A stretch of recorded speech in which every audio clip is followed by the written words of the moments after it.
Hello friends, আমি সুমির রান্নাঘরে আপনাদের সবাইকে স্বাগত জানাচ্ছি। আজকে আমি আপনাদের সাথে শেয়ার করব শরবতে মোহাব্বতের রেসিপি।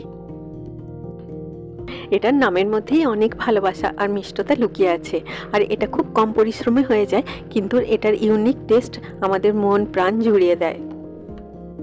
এই শরবতে মোহাব্বতটা বানানোর জন্য এখানে আমি এরকম ছোট একটা তরমুজ নিয়ে নিয়েছি।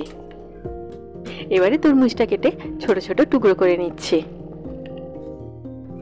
এই প্রখর গরমে খুব বেশি সময় রান্নাঘরে থাকাটা খুব একটা সুখদায়ক নয়, তাই না?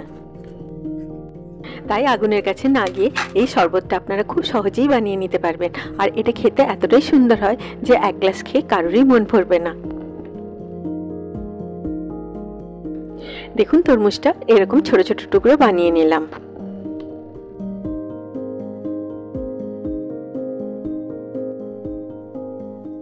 এবার একটা বোলের মধ্যে নিয়ে নিলাম 3 কাপ দুধ।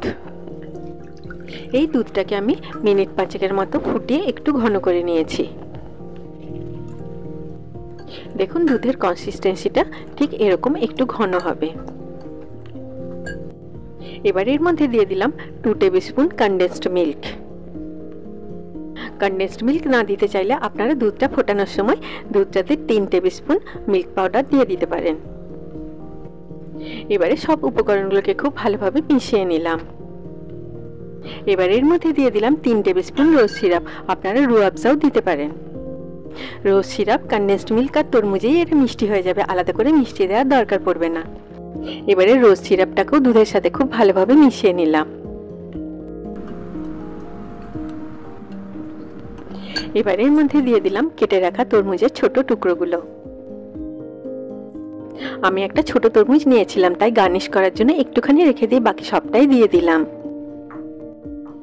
আমার এই ভিডিওটি যদি আপনাদের ভালো লাগে, আপনারা নিশ্চয়ই লাইক করবেন। আপনাদের লাইক আমাকে মোটিভেট করে আরও বেশি কাজ করার জন্য। এবারে সব উপকরণগুলোকে আরও একবার খুব ভালোভাবে মিশিয়ে নিলাম। এবারে আসুন আমরা শরবতে মোহাব্বতটাকে সার্ভ করি। সার্ভ করার জন্য একটা মাগের মধ্যে নিয়ে নিলাম বেশ কয়েক টুকরো আইস কিউবস। এবারে শরবতটা দিয়ে মাগটাকে ভরে দিলাম। আরও নতুন নতুন রেসিপি দেখার জন্য আপনারা নিশ্চয়ই আমার চ্যানেলটিকে সাবস্ক্রাইব করবেন, আর পাশে থাকা বেল আইকনটি নিশ্চয়ই প্রেস করে দেবেন। তাহলে আমি যখনই নতুন কোনো ভিডিও আপলোড করব তার নোটিফিকেশন ঠিক আপনার কাছে পৌঁছে যাবে।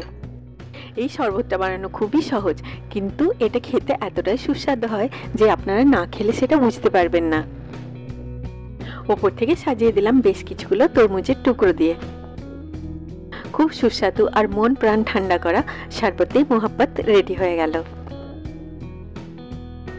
সবাই খুব ভালো থাকবেন। আবার আপনাদের সাথে আমার দেখা হবে আমার নেক্সট ভিডিওতে। Take care.